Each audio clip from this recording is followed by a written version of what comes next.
Hey, salut à vous. J'espère que YouTube va pas censurer ma vidéo à cause de cette magnifique reprise d'Audcast. J'espère que ça va, malgré le climat caniculaire et malgré le climat politique également.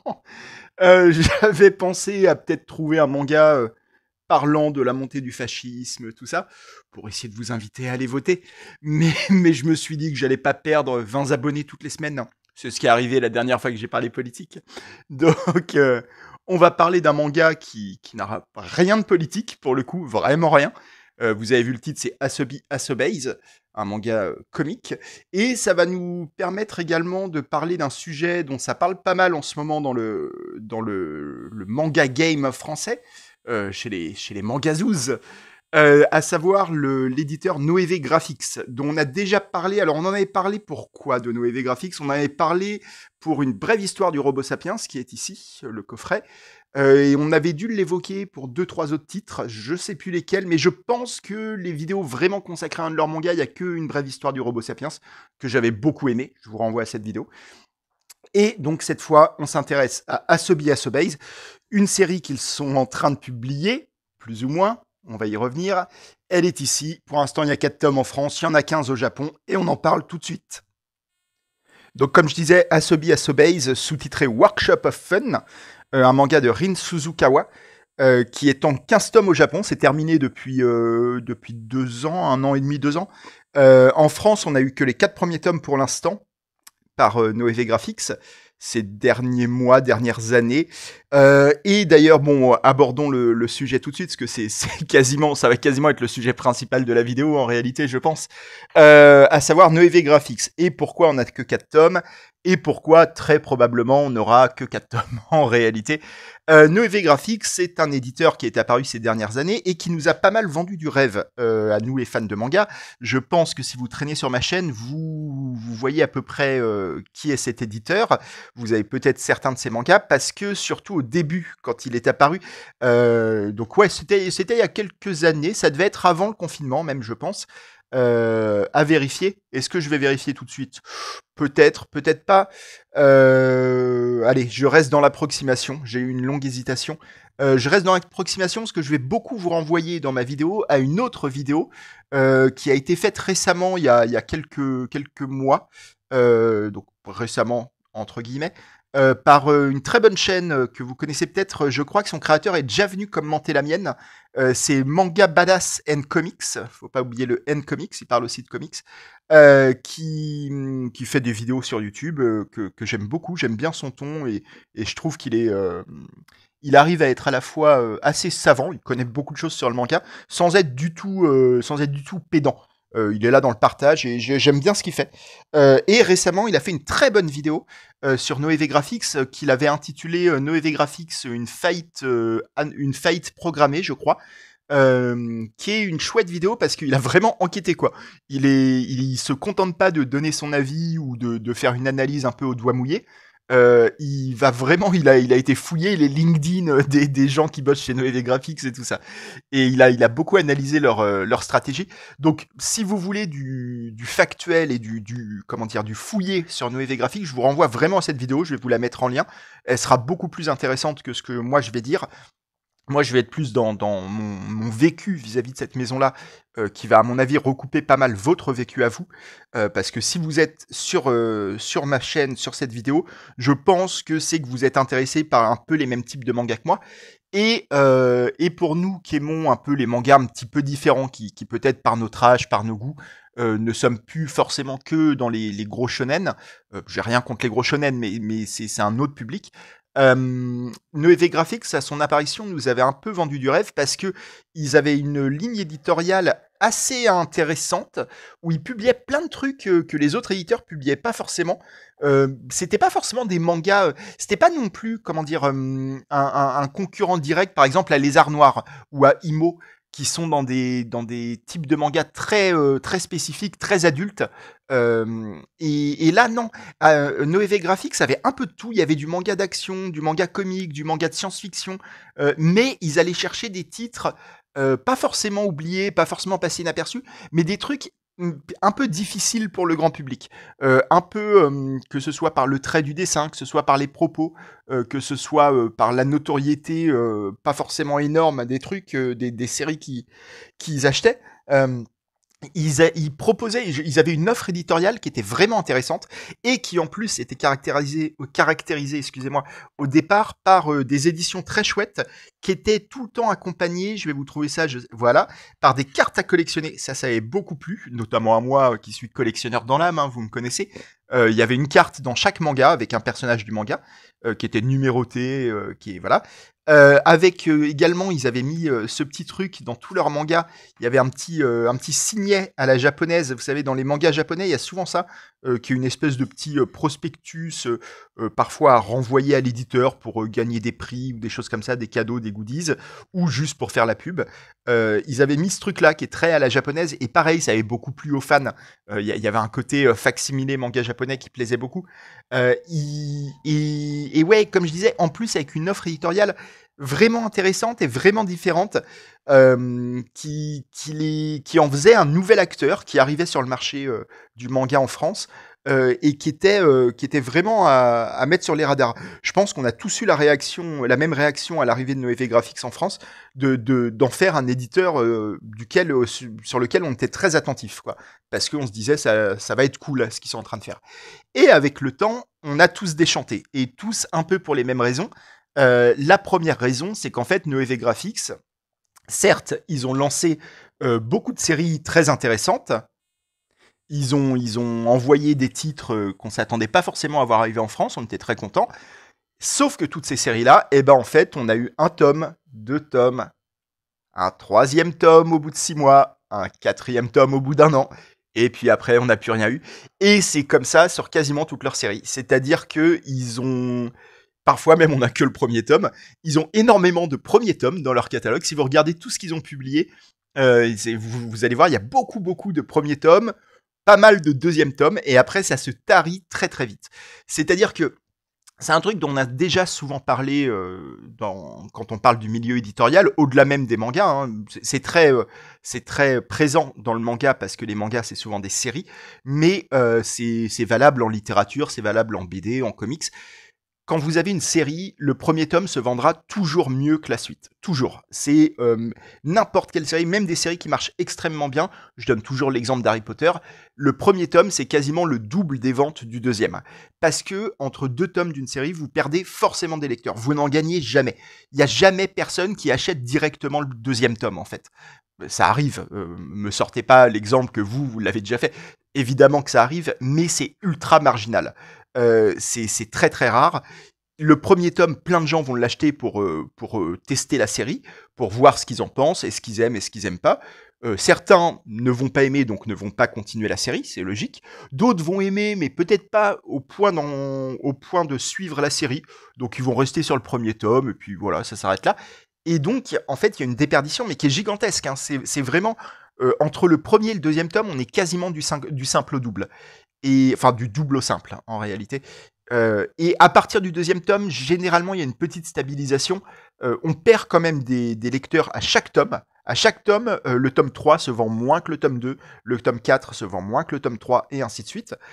Mais ça se stabilise un peu à partir du 2e tome. C'est-à-dire que les gens qui continuent la série, qui se lancent dans le fait de continuer la série au-delà du 1er tome, vont un peu suivre. En général, vont être une partie non négligeable à aller, si ce n'est au bout de la série, en tout cas à la continuer sur plusieurs tomes, quoi. Donc c'est vraiment entre le 1 et le 2 qu'il y a un gros gouffre. Et on peut se dire que finalement Noévé Graphics a eu une stratégie de lancement pour se rendre très visible sur le marché du manga, et pour être un peu la nouvelle maison chouchou de tout le monde, a une stratégie de lancer beaucoup de séries intéressantes qu'on avait envie de voir en France et qu'on s'attendait pas à voir débarquer, mais en fait ils les ont pas suivis. Peut-être parce qu'ils savent eux aussi ce que je viens d'expliquer, à savoir qu'un 2e tome, un 3e tome, un 4e tome et ainsi de suite, ça se vend beaucoup moins qu'un 1er tome. Donc ils ont été sur des trucs pas trop risqués, à savoir que des 1er tomes, qui vendaient assez peu cher en plus. J'ai souvenir que sur beaucoup de leurs séries, je dirais pas sur toutes, je me rappelle plus bien des détails, je vais voir s'il y a le prix sur celle-là. Il y a le code prix, mais le code prix, ça ne nous intéresse pas. Non, il n'y a pas le prix. Mais je sais que beaucoup de leurs séries avaient des politiques de lancement avec des tomes 1 à 3 euros, par exemple. Donc ça a dû aider aussi à faire des très bonnes ventes sur les premiers tomes, mais ça n'a pas été suivi derrière. Donc c'est assez bizarre. Et également, au fur et à mesure des tomes sur les séries qu'ils ont tenté de continuer un peu, Asobi Asobase a eu 4 tomes, c'est presque beaucoup pour Noévé Graphics. Hein. Euh, on a perdu les cartes à collectionner, on a perdu les signets. Alors ça, pour le coup, dès le début, je me doutais qu'on les perdrait un jour. Genre, c'est quand même, c'est un investissement hein, de rajouter une carte à collectionner dans un livre et tout. C'est pas un investissement de milliards d'euros hein, non plus, mais c'est quand même un investissement. Si ça vous fait rien gagner en retour, c'est compliqué. Ça peut marcher si vraiment vous faites des bonnes ventes, mais là je me disais oui, les cartes à collectionner, je pense que c'est juste pour le lancement. J'avais raison, mais pour le reste, je pensais pas qu'ils seraient à ce point à abandonner leurs séries les unes après les autres. Il y a, à part les trucs vraiment très courts, soit one shot, soit en 2-3 tomes. On parlait tout à l'heure de une brève histoire du robot sapiens qui était en 2 tomes, qui ont même été publiés en même temps, je crois. Mais à part les séries très très courtes comme ça, je crois qu'ils ont rien fini en fait, Noévé Graphics. Ils arrêtent toutes leurs séries. Ah, ils les arrêtent. On ne sait pas. Pour l'instant, si vous voulez, je vous renvoie encore à la vidéo de Manga Badass. On ne sait pas en fait le statut de Noévé Graphics.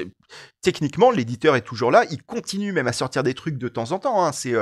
Euh, ils sont toujours sur le marché.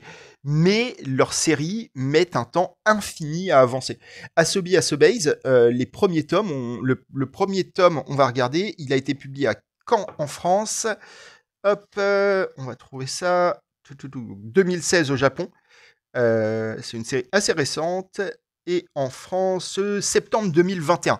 Septembre 2021 pour le premier tome. Retenez cette date. Donc c'est il y a quasiment 3 ans. Hein. Et le dernier tome, le quatrième, a été publié en septembre 2023. Donc 2 ans plus tard. Donc en gros, on a eu 2 tomes par an. Et en plus, je crois que les 2 premiers tomes avaient dû sortir à peu près en même temps. Donc c'est-à-dire qu'on a eu 2 tomes au début, un tome au bout d'un an et un autre tome au bout d'un an. Quoi. C'est à peu près ce qui s'est passé. Et là, les tomes 5 et 6 sont annoncés sont visibles, vous voyez, sur Amazon, sur Manga Collect, sur Manga Collect, pardon, tout ce genre de sites qui annoncent un peu les sorties à venir. Ils sont là, ils traînent, mais la date est sans cesse repoussée. Le Asobi Asobase 5, il devait sortir genre en janvier, puis après il a été repoussé en avril, et puis maintenant il n'y a même plus de date, donc je pense qu'il sortira jamais. Et c'est comme ça pour plein de suites des séries qu'ils ont lancées. Donc c'est un éditeur qui a déçu pas mal de gens, dont le statut aujourd'hui est un peu flou parce que en fait leur image est vachement ternie. Des vidéos comme celle que je suis en train de faire, comme celle de Manga Badass, commencent à y en avoir 2-3. Sur Twitter, ça gueule beaucoup contre eux aussi. Donc quand vous avez une très mauvaise image comme ça et que vous faites rien pour la contredire, euh, c'est quand même plutôt mauvais stratégiquement pour vous. Et ils peuvent revenir hein, après, le grand public s'en fout, le grand public il l'achète en librairie, et s'il y a des mangas qui l'intéressent, il se fiche de savoir qui est l'éditeur en général. Mais pour les fans de manga, c'est quand même un très mauvais coup qu'a joué Noévé Graphics, et je sais pas trop où on en est aujourd'hui, quoi. Donc voilà, ça a été une très longue, c'est même pas une intro, parce que c'était vraiment un des gros sujets de la vidéo, mais avant de parler d'Asobi Asobase, qui est donc une série qui date de 2016, comme on l'a vu tout à l'heure, au Japon, et qui s'est terminée en 2022, qui compte 15 tomes là-bas, je le répète. Je pense qu'en France, on n'aura jamais la suite.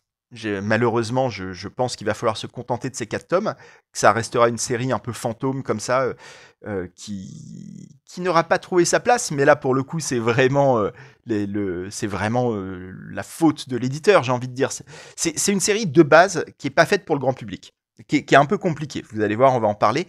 Les couvertures ne sont absolument pas représentatives de quoi que ce soit. Ne vous fiez pas aux couvertures pour essayer de deviner de quoi on va parler. Mais ouais, je pense que c'est une série de niche. C'est évident qu'Asobi Asobase est une série de niche, mais avec un éditeur un peu compétent, il était facile de l'éditer de niche, c'est-à-dire avec un petit tirage orienté vers les fans de manga what the fuck, justement les gens qui vont acheter la collection What the Fuck d'Akata, des choses comme ça. On est vraiment dans cet esprit-là. Donc, mais je suis d'accord que c'était une série pas facile à vendre. Hein. Là-dessus, pour le coup, c'est pas Noévé Graphics qui est coupable de ça, mais par contre, oui, ils ont même pas essayé, je pense. Hein. Donc, Asobi Asobase, sous-titré Workshop of Fun, parle de trois. Je ris déjà parce que rien que dire de quoi ça parle, c'est déjà compliqué. Parle de trois adolescentes, trois collégiennes qui sont inscrites, vous savez, au Japon, il y a une grande importance des clubs parascolaires, clubs de sport, clubs d'activité. C'est très important dans la vie sociale des collégiens, des lycéens, et même au-delà de leur vie sociale. Oh, Ronnie, regardez ce qu'il fait là. Ah, vous l'avez raté de 2 secondes. Il gratte mon papier peint, toujours. C'est sa grande obsession. Et oui, c'est très important au Japon, les clubs. C'est important pour la vie sociale et pour le cursus scolaire, pour le dossier scolaire. C'est important quand vous avez envie d'aller dans des bonnes écoles, dans des bons lycées, d'être assez actif dans les clubs, d'avoir eu des responsabilités dans votre club de sport, dans votre club de n'importe quoi, peu importe à la rigueur le club, club de littérature, club de poésie. Mais je pense à Doki Doki Littérature Club Plus, mais pour les connaisseurs. Et donc voilà, c'est un truc qu'on voit souvent revenir dans les mangas, dans les films japonais, cette idée de club scolaire. On en a parlé également dans le manga Insomniac, le club d'astronomie dans mon manga Insomniac, manga que j'adore toujours autant que lors de ma vidéo. Je vous renvoie à celle-ci. Et donc dans Asobi Asobase, on va suivre dans le collège le club de jeux. Donc où elles jouent à des jeux de société. Elles sont 3. Là, vous en voyez 2. Il y en a une avec les cheveux courts, des lunettes, et là qui se fait frapper les seins. Là tout de suite. Et une blonde avec les cheveux longs que vous voyez là. Et une troisième qu'on a entreaperçue avec les cheveux noirs et longs. Voilà, vous la voyez ici. Et ces 3 filles vont donc se réunir autour du club de jeu. Je raconte tout ça, je rigole parce qu'en fait ça n'a aucune espèce d'importance ce que je raconte. On va juste suivre ces 3 filles dans des gags d'une dizaine de pages à peu près à chaque fois, qui sont d'un non-sens absolu. C'est un manga d'humour, c'est un gag manga, donc c'est une dizaine de pages à peu près, je suis en train de regarder. C'est à peu près ça, qui n'a aucun sens, qui souvent l'humour d'Asobi Asobase repose sur des espèces de jeux de mots bizarres. Alors le manga est très bien traduit pour le coup. Je dis pour le coup parce que je sais que Noévé Graphics a aussi eu des problèmes de traduction un peu aléatoires, de choses comme ça avec des gens pas forcément qualifiés. Je vous renvoie à la vidéo de Manga Badass qu'en parle aussi un peu. Là pour le coup sur Asobi Asobase, je trouve que la traduction est vraiment cool et rend bien le côté leur façon de parler est trop bizarre à ces filles. Et il y a un vocabulaire, il y a un truc. Elles sont très vulgaires. C'est un manga qui est très vulgaire. C'est étonnant par moments. Il y a vraiment des mots vulgaires qu'on n'est pas forcément habitué à voir dans les mangas. Et ça parle beaucoup de cul, ça parle beaucoup de défécation, d'urine, de choses comme ça, mais uniquement de manière comique. Hein. Quand je dis ça parle beaucoup de cul, c'est absolument pas un manga de cul, mais c'est un manga très vulgaire, quoi, c'est tout. Et donc ces 3 filles vont se retrouver tout le temps prises dans des histoires, mais des histoires qu'elles-mêmes créent, qu'elles-mêmes suscitent en fait en général. Ça n'aura ni queue ni tête. Leur manière de régler ces histoires vont toujours être encore pires que les histoires elles-mêmes. En gros, déjà, le point de départ, c'est cette fille blonde qui fait croire dans sa classe qu'elle est américaine, hein, qu'elle parle anglais, qu'elle parle pas très bien japonais. Et voilà, vous voyez, il y a toujours des têtes. Donc ça, c'est un des grands trucs d'Asobi Asobase aussi, c'est que les héroïnes font des têtes improbables en permanence en termes de dessin. Vous voyez, là, sur chaque case, elles ont des têtes pas croyables. C'est toujours n'importe quoi, avec des effets de tramage, de colorisation qui mettent en exergue un peu ce truc. Il y a des changements complets de style de dessin, où on va passer d'un dessin super premier degré, là on pourrait être dans un seinen, à des dessins quasiment brouillons, ultra mal faits, volontairement. Vous voyez des têtes comme ça d'un seul coup. C'est la même dessinatrice. Hein.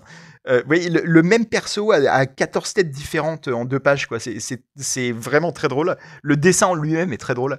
Et donc, je reviens, désolé, je m'égare dans ma manière de raconter cette histoire, mais c'est vraiment pas, c'est vraiment pas un manga scénario. On suit donc cette fille-là qui, soi-disant, est américaine et comprend pas bien le japonais. Sauf que c'est complètement faux, qu'elle a raconté ça en fait pour se donner un genre, et que depuis, toute sa classe pense qu'elle est trop forte en anglais et n'arrête pas de venir lui chercher, enfin lui demander conseil pour les cours d'anglais, sauf qu'elle y connaît rien, elle est ultra nulle en anglais en fait, et elle va se retrouver à devoir parler en anglais devant la, devant la classe, ce dont elle est totalement incapable. Donc elle stresse, et les deux autres filles du club de jeu vont l'aider un peu, mais vont l'aider avec des stratégies complètement pétées, qui n'ont aucun sens et qui vont encore creuser le problème et le malentendu. Enfin, le malentendu, le mensonge, hein, très clairement. Et quand je vous dis qu'il y a des têtes, je viens d'en voir une incroyable. Je vais pas la retrouver. Eh bien, là, voilà. Il y a des têtes comme ça de temps en temps. Et avec un dialogue qui, complètement hors contexte, n'a aucun sens. Dans le contexte, il n'en a pas beaucoup non plus. Et voilà, ça raconte ça à ce base, avec tout un tas de personnages secondaires plus ou moins récurrents, mais qui sont tous complètement tarés. C'est un manga, moi, que j'ai trouvé très drôle. Ah, encore la carte à collectionner de Noévé Graphics. Il y en a eu que 2. Dès le 3e, il n'y en a plus. Et oui, le comique, l'humour étranger, c'est toujours un peu difficile, je trouve, à passer d'une culture à l'autre. L'humour japonais, notamment, peut être compliqué. On en a déjà parlé 2-3 fois.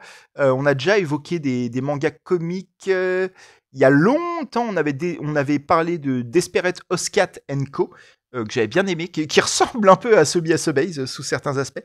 Mais on n'en a pas parlé tant que ça parce que je trouve que c'est souvent compliqué, et l'humour japonais en particulier, ce personnage-là revient souvent, le personnage de la sorcière là, enfin revient un petit peu. Elle fait partie du club de sorcellerie, tout simplement. Et oui, l'humour japonais, moi, est pas mon humour favori, notamment l'humour télévisuel. Les émissions comiques japonaises, qu'on connaît bien parce que souvent elles sont dans les best-of de « Waouh, ils sont trop fous ces japonais », tout ça. Moi, c'est un truc que je trouve très peu drôle, qui peine à m'arracher un sourire. Les trucs genre Takeshi's Castle, des trucs comme ça. Vraiment, je trouve pas ça drôle. Et niveau manga, pareil, il y a des mangas comiques qui peuvent me faire un peu sourire, mais ça me fait pas rire aux larmes.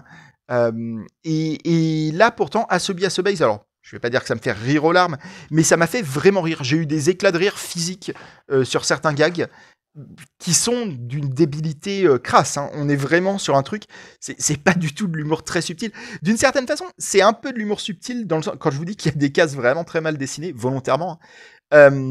C'est un peu de l'humour subtil dans le sens où ça passe par plusieurs canaux en même temps. Ça passe par le dessin, par le rythme, par la narration, par les cassures de style, comme je dis. Le fait que les personnages ne soient pas dessinés du tout dans le même style d'une case à l'autre, c'est en soi un aspect comique.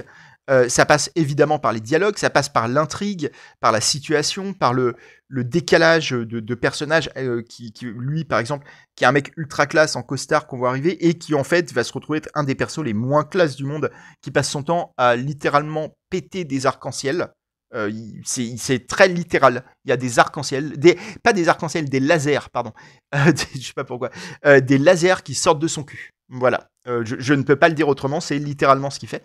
Donc voilà, il y a tout un tas d'humour comme ça qui se superpose, qui font d'Asobi Base une espèce de truc frénétique, mais vraiment c'est hystérique. Asobi Base, en termes d'humour, ça ne s'arrête jamais, c'est jamais pas drôle, si vous voulez. Enfin, vous pouvez trouver ça pas drôle, mais parce que c'est vraiment, encore une fois, c'est vraiment très vulgaire, c'est très bas du front. Mais je comprendrais parfaitement que vous disiez, mais c'est nul Asobi Base, enfin, ça n'a aucun sens. Mais par contre, ça ne s'arrête jamais, c'est jamais calme, c'est jamais autre chose qu'un manga comique. Ça essaye pas. Quand je vous dis c'est comique en permanence, c'est qu'en fait ça n'essaye pas de développer des intrigues ou de, vous savez, parce qu'il y a des mangas où ça peut être un peu drôle par moment, mais où fondamentalement va y avoir quand même de développer petit à petit, par exemple une romance ou une histoire policière ou que sais-je. Là, pas du tout. Rien n'a de sens, rien n'est intéressant d'une certaine façon en termes d'intrigue, de scénario, et tout est au service de la blague, tout et de la blague de mauvais goût généralement. C'est vraiment le seul enjeu de ce manga, et c'est ce qui en fait pour moi une vraie réussite, parce que C'est un truc presque radical. C'est une proposition artistique radicale dans le sens où ce ne sera rien d'autre que ça.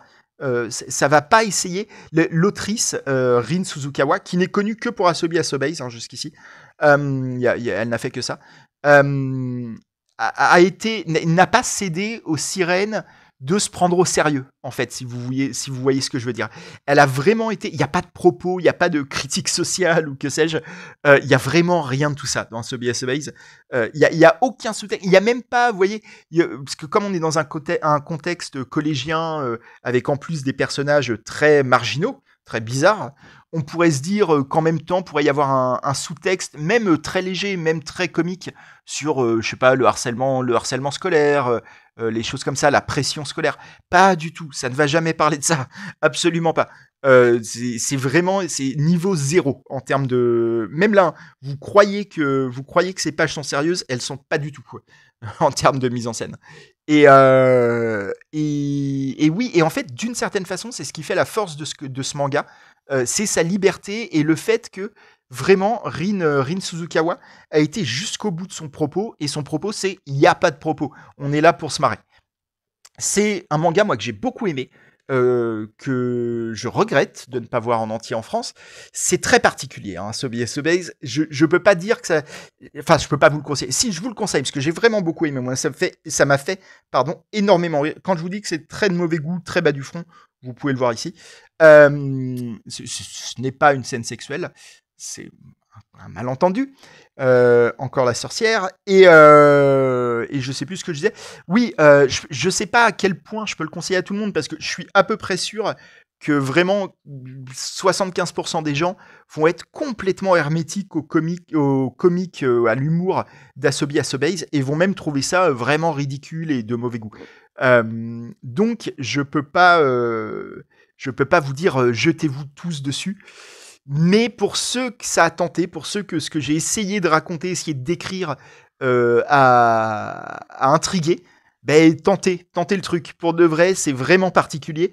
En termes de dessin, ce qui est important, on parle quand même d'une œuvre graphique, hein, donc c'est important que ça passe aussi par le dessin. Le dessin ultra intéressant en termes de comique, dans la gestion de Rin Suzukawa, les têtes des héroïnes sont incroyables. C'est un animé aussi à Asobase.